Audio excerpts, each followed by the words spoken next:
Welcome, today in front of me XIAOMI 11T Pro, and I'll show you how to adjust ringtone volume on this device.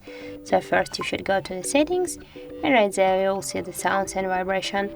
Right now you hear the ringtone sound volume, and to change the volume of your ringtone, just swap with your finger to the left or to the right side. Also, you got here the two volume buttons on the right side of your phone. You can make that by the pressing on these buttons, or here just tap to the three dots, and also you can change your ringtone volume. So that's it. If you found this video helpful, leave like, comment and subscribe our channel.